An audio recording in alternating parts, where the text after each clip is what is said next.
close for comfort, tight to unpredictable. No, I'm not just talking about the chase. Ladies and gentlemen, Bristol Motor Speedway, short track Saturday night at its best.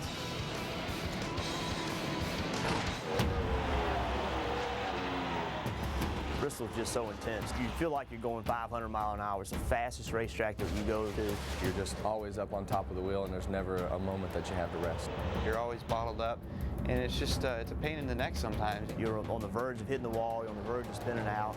It happens so fast, and the banking is so steep that you know, you're in that car kind of holding on for dear life. The first time you go out there, even if you've been there a lot, you find yourself holding your breath.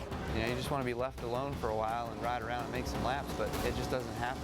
15 seconds of just holding on to everything. There's no time to relax. I'm just up on the wheel the whole time.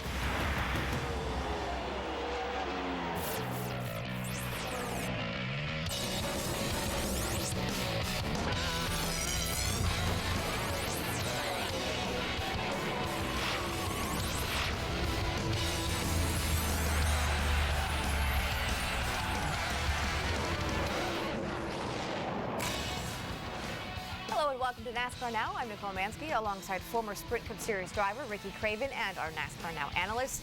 We said this morning that this is a date that's been circled on our calendars since the schedule came out. Did it live up to its billing? I think it did. A lot of good racing, Nicole, and a lot of risk associated with Bristol, always.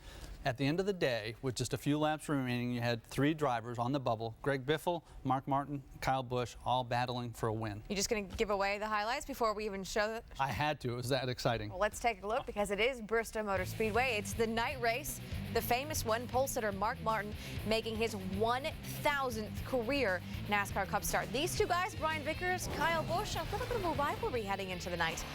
Lap 1, green flag, Mark Martin, a terrible start. Greg Biffle and Scott Speed pass him. Martin falls to third. Biffle would go on to take the lead. We go ahead to lap 15. Points leader Tony Stewart having radio issues. He's actually hearing Ryan Newman and Ryan Newman's spotter and on his own. They go down a lap, struggle all day. He finishes 33rd. Biffle would lead the first 76 laps. Then finally, Mark Martin gets around him. Martin to the lead. We see a lot of Martin in the lead today. Lap 127, Carl Edwards in trouble. He's the defending nice race champ, but he was never in contention all day for this one.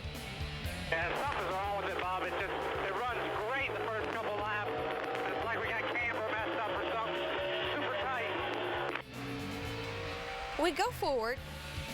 Ricky, he's not happy. We go forward to 171. Busch brothers, they're going to battle it out. Kyle in third, follows Martin on the high side, tries to pass Kurt in second. They bump once and then make contact turning into turn 4. Yeah, that's they both survived it, so they're still speaking. It's not a replay of what happened in the All-Star race a few years ago. Check this out. Marcus Ambrose putting the pass on Jimmy Johnson. Jimmy who? That's right. Love it. Now in fourth place, Ambrose ride the high side, passing Kyle Busch. Ambrose moving into third. What? Lap 256, pit stops under caution. Check this out. He can't get the tear off of Kurt Busch's car. Don't worry, guys. I'll take care of this when I hit fourth gear. And that's pretty much exactly what happened on the restart. The piece would eventually fall off and blow up in the air. Good news. Voodoos, full visibility. That helps a little bit, right? Helps a lot. Lap 317, leaders get caught in lap traffic. Jimmy Johnson, this is a pick. Sets up a pick, takes the lead, shows some muscle. Mark Martin falls back to second. Johnson takes control of the race. Brian Vickers headed into this race 13th in points, 12 out of the chase on lap 340, running 23rd, battling with Jimmy Johnson to stay on the lead lap. Ran a smart race, Nicole, all day long, put in a hard day's work and was rewarded for it in the end. Lap 398, though, on this particular occasion, Johnson's car got the better of the bubble boy. He went a lap down, but twice today, Brian Vickers was able to get the lucky dog. He managed to finish 12th. Caution with 71 to go. Oh my, rain again. 4 straight races. We have seen a caution for water, but check it out. Drama for the 48. they're having issue with the right rear. Slow with the lug nuts, did not tighten it securely. Johnson's tire way loose, noticeably wobbling as he leaves the pits. They'd have to come back in. This was it. This is why I say over and over again, you need a perfect day to win one of these races. Perfect day? How about this? On the restart with 68 to go, Kyle Busch, Ryan Newman passed the leader, Michael Waltrip, who'd stayed out. For the first time, Kyle Busch leads this race. 4:39, 62 to go. Sam Hornish Jr. going to get into the back of Casey Mears, who in turn takes out Kurt Busch and Kevin Harvick. It is our night's version of the big wreck. Take a look on board from Kevin Harvick. It is the chain reaction that Bristol's famous for. Kevin Harvick, really just miserable season. He finished this night in 38. 9 to go, another one. Michael Waltrip spins out into the wall. Meanwhile, Joey Logano turns Clint Bowyer, who slams into Waltrip with his rear. Bowyer would finish 21st, closes the door on his chase, closes the door on the chase really for all of RCR. Red flag comes out, water all over the track from Michael Waltrip's radiator. We restart, 2 to go. Martin and Busch battling it down the stretch. Martin goes to the inside, tries to pass. Kyle Busch just barely holds him off. Martin said he didn't want to dump him because Kyle wouldn't have done it to me. Kyle Busch takes the checkered flag. Ladies and gentlemen, that is win number 4 of the season, but his first win since May. Jamie Little spoke with Kyle Busch in victory lane. But first, let's check out the results. As we said, Kyle Busch coming up first, Mark Martin, Marcus Ambrose in third, rounding up the top 5, Biffle and Denny Hamlin. As I just said, it was Jamie Little who spoke with Kyle Busch in victory lane. Kyle, before the start of the race, you said winning the truck race proved you can still do it. What does getting back to victory lane in the Cup Series prove? It's awesome. You know, the racing the Sprint Cup Series with all these guys is really an honor. And Mark Martin, you know, what a class act. I mean, he deserved to win this race. And I'm sorry he came home in second. I know how he feels, but man, I drove as hard as I could, and he had a chance. He could have done it, but he didn't. You know, he raced me clean, and we didn't have the best car tonight, but we had a car capable enough of doing it if I could drive it hard enough, and I gave it everything I had. You know, this is pretty crazy. We wanted to win here so long, but really got to thank M&M's, Toyota, Interstate Batteries, everybody at Sprint, of course, Tom Murphy and the loss of his family. Our prayers go out to those guys. So thank DirecTV, Gillette, Marquee Jets, and the fans. You know, it's mixed emotions, but there's a lot of good. There's definitely a lot of good, and we love all of them. Kyle, Steve Addington, your crew chief, told me you came in this week on your own and you guys had a sit down about communication. Tonight, you seemed to give a lot of feedback. How beneficial was that to getting back here? Well, it was big. You know, I tried giving everything I had to Steve. You know, I mean, there was just sometimes it's frustrating when you work on your car, you make changes, and you just don't get it quite the way you want it, and it takes time sometimes. And we still didn't have it the best there tonight, but we had a good enough car where we made it. And I'm so proud of these guys, all these M&M's team guys that do so much work at the shop. They work their butt off here at the racetrack. We had good pit stops all night. There was a couple flaws, but we were pulling rubbers and stuff we lost spots on. So, you know, we made a lot of adjustments tonight, and that paid dividends. And I'm hoping this just isn't a fluke to get in the chase, man. We need to run well at Atlanta and again at Richmond. We feel like we can do it. So he gets the race win, but he doesn't get into the chase. He is still 13th in points. You say he's still, though, in an enviable position. Why is that? Because he has speed. And at this point in the season, Nicole, with 3 races to go before the start of this, obviously, having speed is a big advantage over the other drivers in the bubble. So you look at this, it's a little bit misleading. He's 15th, and you say you feel sorry for him. Now 13th. But now he's 13th because he has speed all year long. He's got 55 more bonus points than Casey Kane or Juan Pablo Montoya. And I'm telling you, at the end of the day, when the checkered flag drops at Richmond, 55 points might be large. Well, there were a few key moments in this race, and a few of those key moments happened during the double file restarts when the outside line really proved to be the strength. And we've seen this theme since they went to the double file restarts. It played out again. Drivers dominated on the high side. Leaders always took the outside lane. Mark Martin taking it here early, grabs the lead, but it also was a big advantage for the 4th place car. Almost a disadvantage for the 3rd place car. Watch here, this is later on lap 431. Michael Waltrip actually leading, but Kyle Busch, who is 4th, gets the jump on 2nd and 3rd place. Ryan Newman and Mark Martin. And I believe at that moment you called it. yeah, and then uses the outside to carry more speed in, doesn't have to turn the wheel as hard, doesn't break the rear tires loose, and gets a heck of a run off the corner. No doubt the leader was going to take the outside, and at the end of the race, Kyle Busch used that to win the race.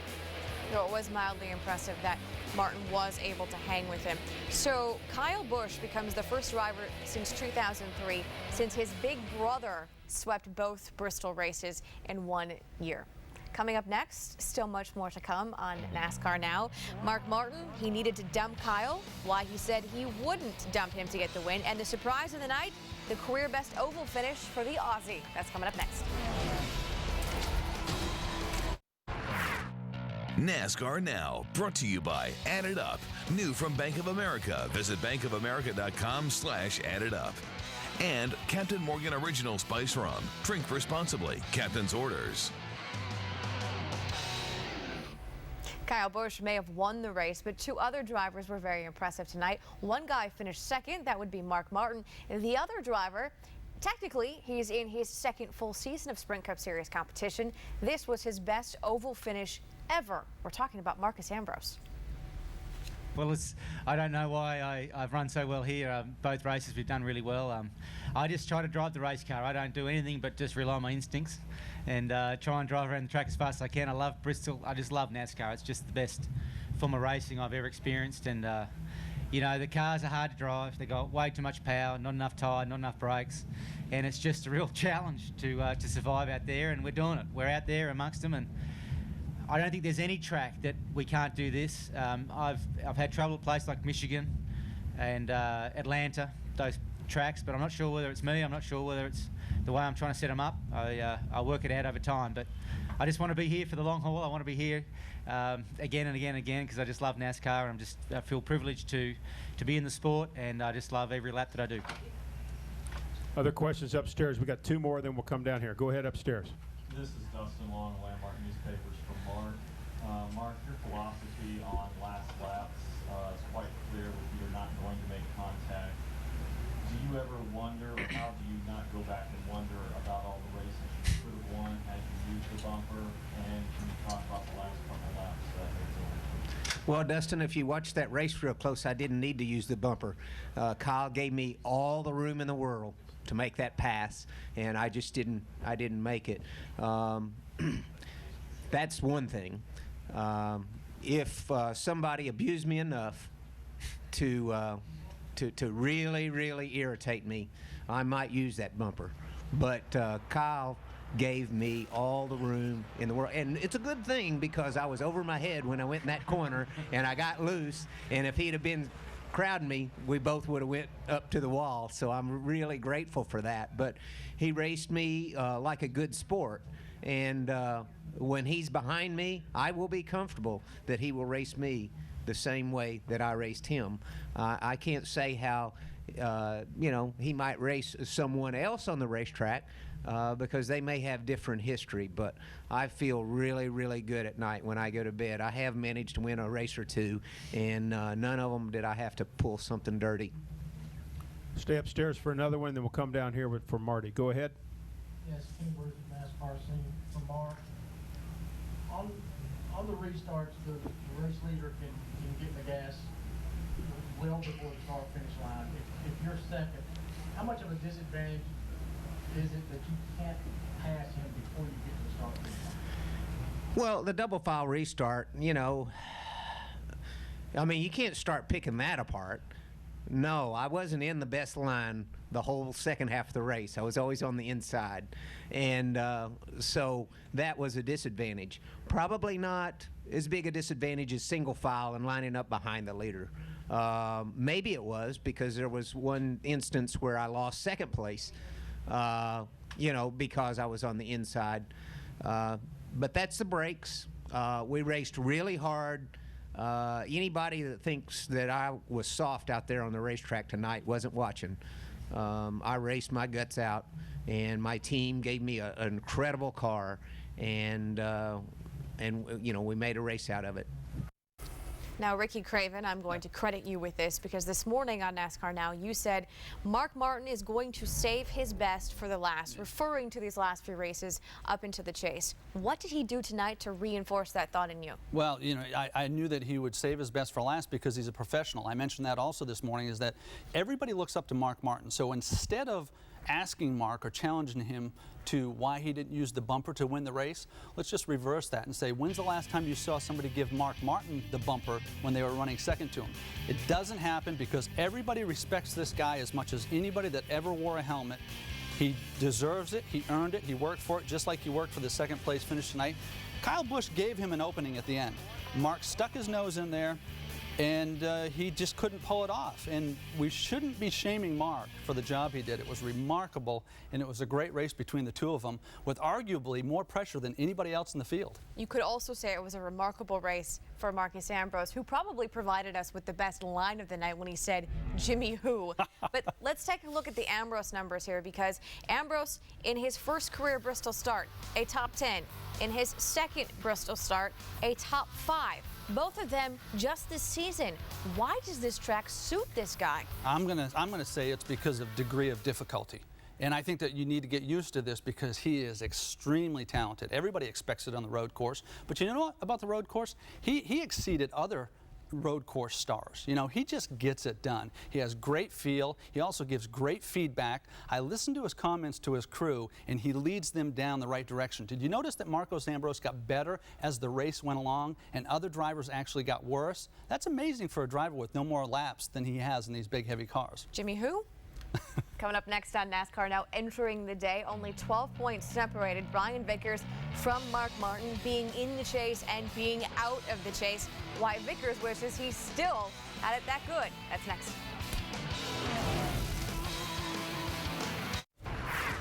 Heading into the night with just 3 races left into the chase, 7th place driver Juan Pablo Montoya was 108 points ahead of 13th place Brian Vickers. Talking the bubble drivers, so let's start with Juan Pablo Montoya. 7th in points. He started 11th today. He would finish 25th. Here's why. 40 to go.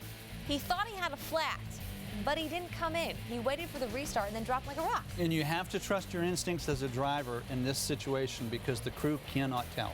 Moving on to Casey Kane, 8th in points, started 29th, finished 28th. Can you find one thing good about his day? This is going to be harsh, Nicole, but he just didn't show up. The car wasn't there from the drop of the green. Ryan Newman, 9th in points, starting the day. He started 9th. They gambled on a pit lane pit stop, gained 10 spots by only taking 2 tires. What do you think? This was impressive. He held a lot of talent off with 2 tires for the last 70 laps. Greg Biffle took the lead early in the race. He was 10th in points, started 2nd. He would finish 4th. He jumped out to an early lead, and this was the first time we saw how strong it was on the outside. And when he hit pit road, the adjustments obviously didn't work.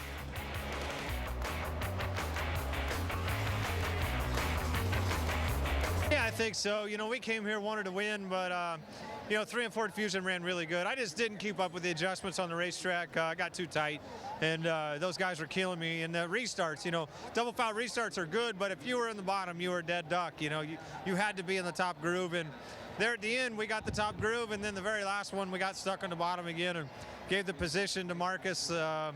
But, you know, we had a good run today, and just wish all those cautions wouldn't happen at the end. I think we could have finished 3rd. Matt Kenseth started the race in 5th. He would finish in 10th. He started strong, but almost worked his way out of it. He did. It was a little bit elusive. He looked strong with his qualifying effort, but just never made the right adjustments to gain track position and gain speed. When the day began, Brian Vickers was the first guy on the outside looking in. He started the race 14th. He would finish 12th. And can you say lucky? This guy got the lucky dog twice. And I think 12th was the highest he ran all night. It was not so lucky, though, for Clint Boyer. Started the day 14th in points, started 6th. This wreck right there closed the door on his chase chances, but also for the entire RCR organization. Frustrating because he ran well enough to finish top 10, and he just suffered the Bristol wrath. And I think post-race, all he said to our Dave Burns was frustrated. That describes his day. As they stand right now, Busch is 13th, 34 points back from 12th place Matt Kenseth. Mark Martin right now is 10th in points, just 84 points between 7th place Ryan Newman and 13th place Kyle Busch. Joining us now from Bristol Motor Speedway is our NASCAR Now lead reporter, Marty Smith. Post-race, we did see a few of the bubble drivers kind of frustrated, like we were talking about with Clint Boyer. What was the general reaction from all the guys who are still trying to make this chase? Just that, Nicole, there was a ton of frustration unless you were Kyle Busch or Mark Martin. And you guys know, invariably, this racetrack shakes up the standings. Tonight, certainly no different, as 10 of the 12 positions in the top 12 in points changed this evening.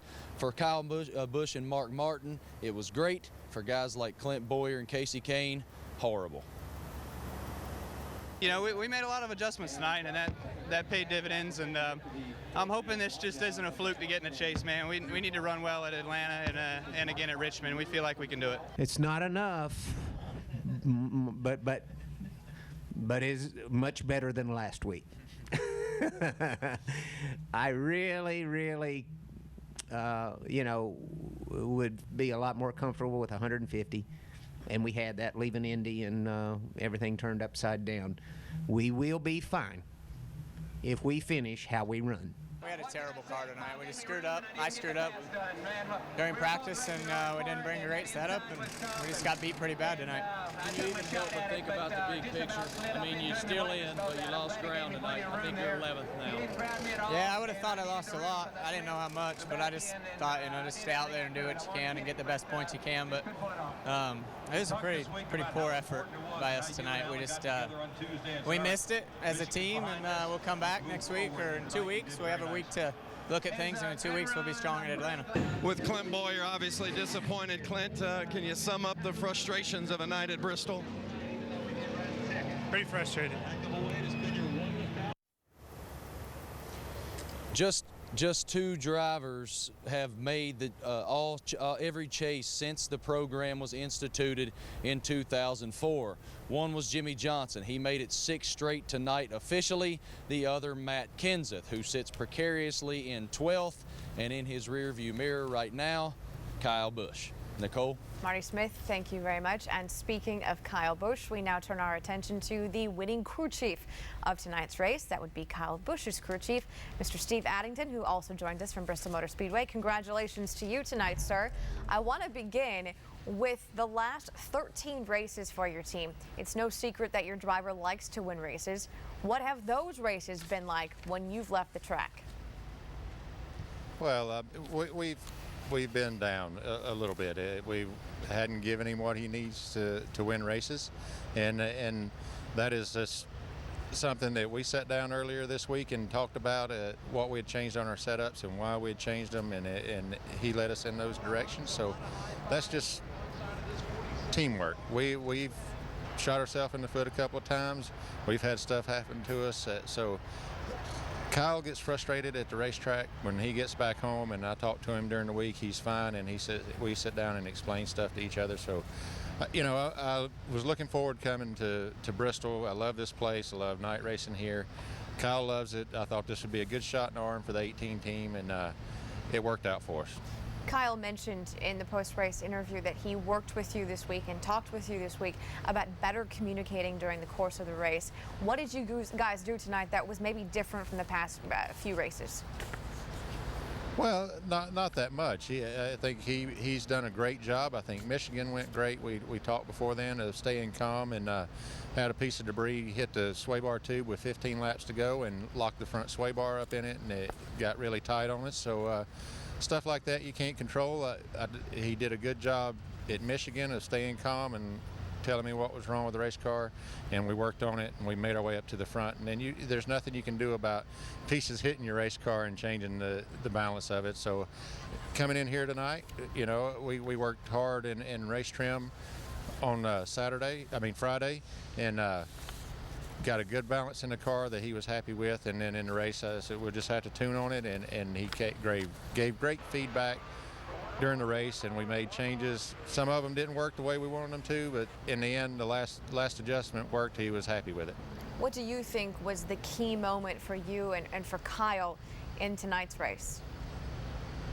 I think coming down for that last stop and those guys on pit road, my pit crew, we had changes. We were pulling spring rubbers and, wedge adjustments all night long on every stop, and we got a little bit behind a couple of times. But when the money stop came around, those guys hit it and did an awesome job. We almost beat the 5 off pit road that time. So the 48 had trouble on his pit stop. So I got to say that my guys stepped up to the plate on the money stop.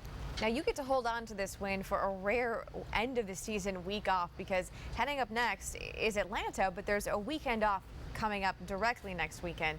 What kind of advantage is it to be able to ride the high of a win for 2 straight weeks? Well, my guys, we're going to enjoy it tomorrow on the ride back home. I'm going to stay here tonight and take an easy ride back through the mountains on the way home tomorrow, and then Monday it starts. I mean, we got to be prepared for Atlanta, and there's a lot of stuff that, we struggled with down there in the first race that we need to look at, and I've got a great group of guys behind the 18 car at Joe Gibbs Racing that, that's our effort. The 11's locked in pretty solid. He'd have to have disaster the next 2 weeks to fall out. So, the effort is to rally everybody behind that 18 and get that car in the chase for, M&M's, Toyota, Interstate, everybody that supports that program, and that's what we talked about this week. It should be everybody in that shop focused on 18 getting in the chase. So there's a lot of stuff going on, and we're going to look at all our information and unload down in Atlanta, and hopefully we'll be competitive down there. Steve Addington, congratulations to you this evening, and thanks for joining us. Okay, thank you. Coming up next, he is just 24 years old, and tonight he scored his 55th career NASCAR win. We'll tell you who that's tied for, and he joins us coming up next.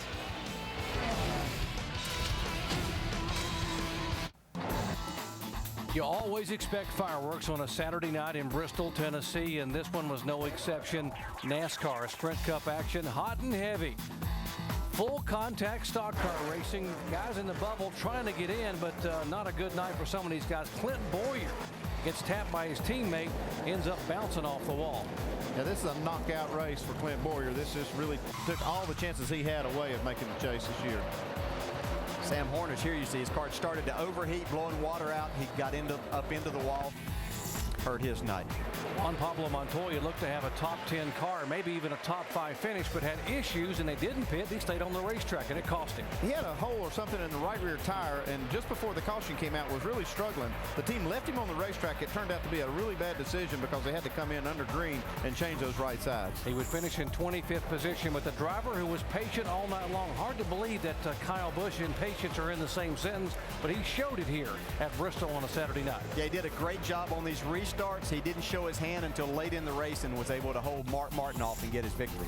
Clint Boyer trying to fight his way back to the pack, Andy, but to no avail. This time, this was probably the nail in the coffin for his chances in the chase. Yeah, it was already looking really bad for Clint Boyer, and this just finished him off. But in the final laps, it was Kyle Busch and Mark Martin. Busch holding off Martin by half a car length, and Kyle Busch picking up his 4th win of 2009. And what a night for Kyle Busch. He moves to just 13th in the chase points, 34 points out of the transfer position. So getting closer and closer. Yeah, we had a lot of shuffling there all through the top 12, but Kyle Busch did a great job of getting himself back there in contention. Yeah, Mark Martin, he moves himself up out of that bubble spot with that great second-place finish. Gives him just a little bit of breathing room. And you saw that Jeff Gordon gets in. Jimmy Johnson already locked in the chase, and now it's 2 races left and a lot of worrying about these drivers who are going to get in and maybe make this chase for 2009. Wow, the guys starting with Ryan Newman, who's up in 7th. Those guys all the way back to 14th have an opportunity. Brian Vickers back there in the 14th spot, only 39 points out of that 12. So it's going to be a real nerve-wracking 2 races for these guys. Well, we go to Atlanta, then we go to Richmond. Who's it going to be? Who are the 12 that are going to get in the chase? This guy is on the hunt. And if he gets in the chase, he just might be the top seed if he wins once more. Well, neither had quite the day that they would have liked, but both Jimmy Johnson and Jeff Gordon did clinch their chase spots with finishes at Bristol. Kyle Busch broke out of his recent slump, and keep in mind that he hadn't won since Richmond on May 24th, and Marcus Ambrose got his career best oval finish, that was May 2nd for Richmond. But for Busch, how about this number? This win tonight gives him 55 career NASCAR wins.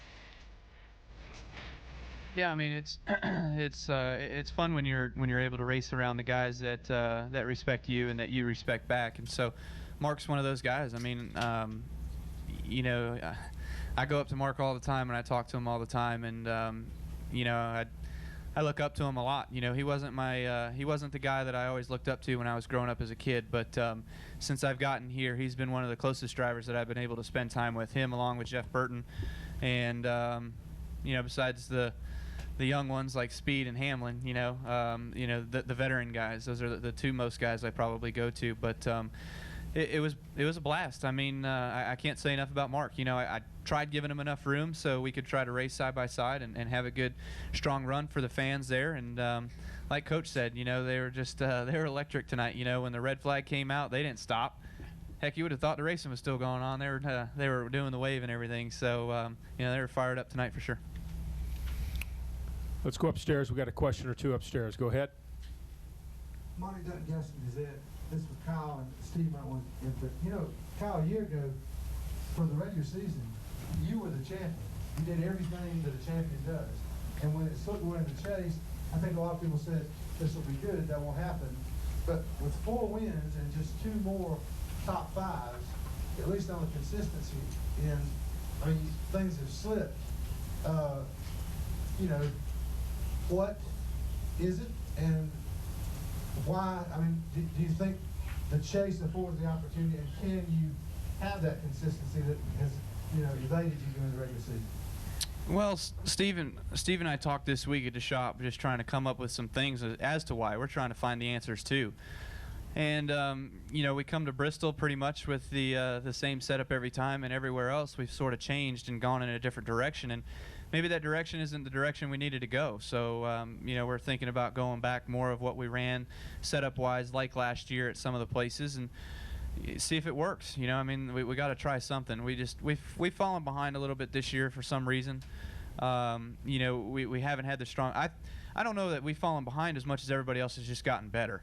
The Hendrick cars, man, they are just so strong. You know, they were really, really good in 2007. I think they won half the races or whatever, especially with the new COT. And then last year, it looked like we had things going our way, and we were really good with it. And then, you know, this year they've been back on top with the 14, the 48's been good, the 5's been really, really good. So, you know, it's tough. Competition changes all the time. There's waves that go up and down, and this year we've been in one of those downs. We're trying to make the chase, and if we barely make it in, you know, we've been clawing at it for the past 5 weeks, you know, just trying to get back up there and make it in. You know, we had a respectable run at Pocono. We lost ground at Michigan on the last run. We had a part that hit our car and ended up bending another piece on our car that caused it to get tight. So just unfortunate circumstances sometimes will bite you, and you know, you can't do anything about it. So this year's just been a lot of bad luck too, you know, on my part, just being dumb and getting in the wrong position at the wrong time, and yet just some other failures that we might have had. We kept trying to work on the short run and the long run tonight. You know, we weren't the best on the short run. We felt like we were a little bit sluggish on the get-go compared to the 5 and the 48. They would just take off and go. Even the 2 was maybe a little bit better than us on restarts. But then it seemed like, you know, lap 20 to 50, we could start running them back down, and then we'd kind of level out for another 10 or 15 laps or so, and then I might find something that we could chug along with again. But by the time you get that deep into a run, it's hard to make ground up. You know, it's hard to get by those guys. I remember here last year, I drove right to the front, took the lead. Hey, man, it was easy. This year was way harder. There was a lot more good cars. The 42 was a good car. The 00 was really good there in the beginning. The 47 ran very strong. So a lot of good cars tonight, a lot of different cars that were up there tonight that were good. And so it was just something that we had to keep working on, both short run and long run, to make our car capable of keeping up with the 5. Back to that 55 wins, by the way. 55 wins in NASCAR ties him now for 9th all-time with Rusty Wallace. Here's what his owner, Joe Gibbs, had to say about Busch. I thought that was a heck of a race, and classy guy. And obviously he could have chose to go at it a little differently there at the end, but I think everybody was giving everything they had. I thought it was a great race. Appreciate Steve and the whole team. Everybody fought hard all day long. And certainly for all of us and at M&M's, Mars, all the people, JD and I just went up there last week, had a great day up at the Mars group up there. And we really appreciate them. Appreciate Kyle and the way he fought tonight. It was a great night for us. I'll say this too. That crowd may be one of the great sporting crowds I've ever been around. 165,000 people. That thing was electric out there before the race and during the race. We really appreciate them. Well, that's 2 wins in one weekend for Kyle Busch. He won the truck race on Wednesday night. And something of note, after the truck race, he said, "This win gives me confidence." How much was he really shaken these last 13 races without a win?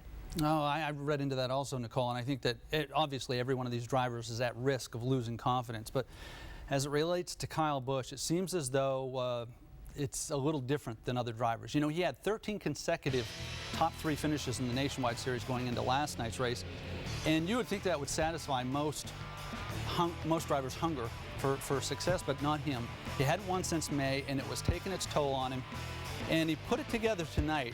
And I think you watch this because he is going to take off. He's going to 2 more tracks that he's won at, and it means something. The other thing we were talking about, when Kyle Busch doesn't have a good race, he gets rather down on himself, calls some people out. When he has a good race, it's all about the team. It's a very different Kyle Busch. Which one's the real Kyle Busch? I think they both are. He's consistent because we've seen the same thing for quite a while now. And what I think that speaks to is the pressure he puts on himself and the high expectations. They're ridiculous. I mean, he's 24 years old. Kyle, you got plenty of time. You're going to win championships. You're going to win the Nationwide title this year, maybe even the Sprint Cup Series title. I will say this, the kid is going to be galvanized because of what he's going through right now. If he makes the chase, and I've believed all along that he would, he will be tougher than nails because of what he's gone through in the last 2 months. So watch out. I'm telling you, if he gets into this chase, he's as prepared as anybody. Bold prediction. It's bold, but it was bold when he was 100 and something points out. And I believe not so bold anymore. Coming up next on NASCAR Now, it was the bird's eye view from pit lane. Who and what surprised our pit reporters the most? That's coming up next on NASCAR Now.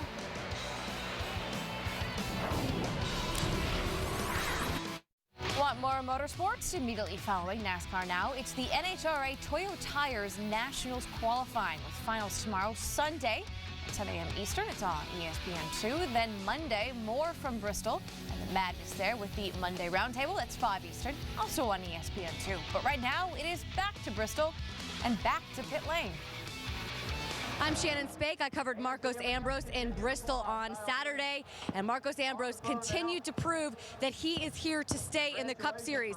In just his second start at Bristol Motor Speedway, and after starting 25th, Ambrose worked his way into the top 5, passing some of NASCAR's biggest stars on the way. It was a 3rd place finish for Ambrose, who was all smiles in victory lane. I'm Dave Burns, and I covered a bunch of guys tonight, including Dale Earnhardt Jr., who for the 2nd week in a row, a top 10. Last week at Michigan, they pulled out that 3rd place. Tonight, a little bit tougher, starting 27th, worked their way all the way up, almost to the top 5, got shuffled out at the very end, finished 9th on the night. But 2 weeks in a row, these guys are showing us something that could be very interesting to watch in addition to the chase. They're not going to make it, but who wouldn't want a little junior action during the chase as well?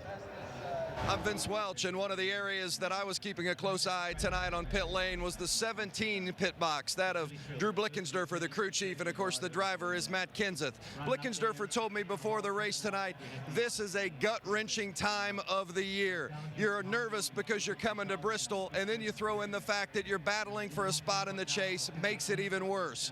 Well, it was a 10th place finish for Kenseth tonight. They actually slipped from 11th to 12th in the chase positioning, so Kenseth is square on the bubble in that final spot available to go to the chase. They actually did pick up 2 points, though, over the 13th position. So Matt Kenseth, 34 points away from falling out of the chase. I'm Jamie Little, and tonight I was covering Greg Biffle. This is one of the Bubble Boys coming into the race tonight. He sat 10th in points. Now, last time here at Bristol, this team blew up. It was their only DNF. They were worried about this race, although they wanted to give it their all and go for the win. The car wasn't what they needed it to be, but they kept working on it, kept progressing. They ended up 4th in the race. They gained 2 positions in the points. They went home 8th. Coming up next on NASCAR Now, if you noticed a difference tonight in Kyle Busch, maybe there's a reason for it. We will explain coming up next. Kyle Busch is walking away the winner tonight after 500 laps at Bristol Motor Speedway, rounding out the top 5. We've got a couple interesting names, including in 3rd place, Marcus Ambrose. The win tonight could have gone to Jimmy Johnson. He was strong all night. He ended up finishing 8th, in part because of a major issue on pit lane.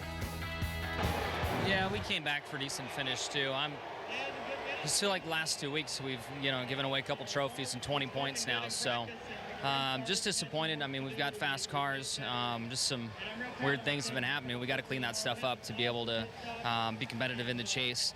And I can see it. It's right there for us. We were so close to having what we need, but just a couple things for the last few weeks have hurt us. So definitely disappointed. I was really excited and hopeful to make all those Lowe's employee owners real happy tonight. Man, we had a great car. I think we had the best car here, and we should be over here celebrating victory lane. NASCAR Now reporter Angelique Shengelis joins us now. If Jimmy Johnson had complaints about his night, I can only imagine what Tony Stewart had to say. You spoke to him. How did he describe his night? Nicole, actually, you'd be surprised by Tony's reaction to a 33rd place finish, easily his worst of the season. He was actually not okay with it, but he was not very emotional about it. He said the first 240 laps, though, were like racing in a Twilight Zone episode. He said that early in the race, he switched to Ryan Newman's frequency to communicate with Ryan, his teammate, and then he could never switch away from that frequency. He tried all different channels, and he was always listening to Ryan Newman and his spotter, who happens to be his father. And the one problem with that was Darian Grubb, that Tony and his crew chief, Darian Grubb, could not communicate. Tony wanted the car looser. Darian Grubb thought that Tony could hear him communicating the whole time. They made the car tighter. So it ended up being a short in the ignition box. But one thing that Tony said is that this was the first fire drill in a race that this team has had to handle, and he thought that there was no panic and handled it well. You know, at one point, we actually saw Tony Stewart trying to communicate with Darian using hand signals. I guess that wasn't exactly working. We want to talk a little bit also about Kyle Busch, because you spoke with his crew about some media training he got in the middle of the week. What was that all about? Actually spoke to J.D. Gibbs before the race, Nicole, and the Gibbs drivers occasionally go through media training throughout the season. Kyle had one here at Bristol. They were sort of hush-hush about it and said it was no big deal. It had been scheduled before Michigan last week, and we know the altercation, the verbal altercation with Brian Vickers. So this was already scheduled. I think we've seen already signs that it's helped, and one thing that J.D. said is that they know what Kyle's like away from the track. They'd like for people to see what Kyle's like. They want him to take about a 20-minute cooling off period if possible, like a lot of sports teams do before they talk to the media. And Kyle Busch expressed that after the race today, that he just needs time to cool off before he can talk to the media. All right, so there's nothing official right now from Penske Racing about a signing of Brad Keselowski for 2010, but tonight, pre-race, Rick Hendrick addressed the media about the loss of Brad Keselowski. What did he have to say? Yeah, he certainly made it sound official, Nicole, that Brad was lost from his team, and he knows that Brad Keselowski was holding out with hope of signing with Hendrick Motorsports in some form. Rick said before the race that they tried, but with the economy, they could not get anything finalized with Brad Keselowski. They did not want him to miss an opportunity like Penske Racing. And the one thing is that he left open the possibility, and Marty Smith spoke to Kelly Earnhardt earlier in the week and said that they would not have him drive for Junior Motorsports because if he switched manufacturers, obviously he'd be driving a Dodge with Penske Racing. But Rick Hendrick left that open. He said, you know, it's too early to speculate. Maybe he would be in the car. And the last thing we were able to ask him before the race is, how difficult is it to lose him to another manufacturer? And Rick Hendrick smiled and said, I won't lose him for long. Very interesting. Angelique Shengelis, thank you very much. Coming up next on NASCAR Now, 4 wins of the season, yet he is, as of right now, not in the chase. Our final thoughts when we come back.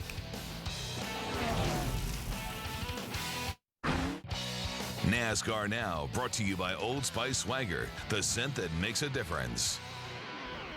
Well, on a night when Kyle Busch finally gets back to victory lane, you would think you'd want to focus on Kyle Busch. Instead, you think the story is Mark Martin. Why? Yeah, because he said something that was really telling, and I think it makes a lot of sense. It speaks to all the numbers and statistics that I always focus on, and I say the numbers don't lie. Well, Mark puts it a little differently. He says, if we finish rather as well as we have run, then we're going to be fine. And that's exactly the approach he brought into the weekend. He won the pole. He finished second in the race. I think he took away 180 points.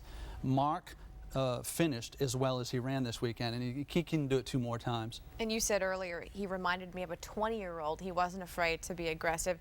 Before we go, some notes on Kyle Busch. In 10 races at Atlanta, he has 1 win. His average there, not as good as Richmond. 9 races there, 1 win. That was in 2009, but 7 top 5s. Kyle Busch, at least by the numbers, will be strong these next 2 races. Hey, NASCAR Now returns Monday. It is the Roundtable edition right here on ESPN2, 5 Eastern. Alan Bestick will host. Ricky Craven, Ray Evernham, and Randy LaJoy. Enjoy your weekend. We will see you Monday. Talk to you later.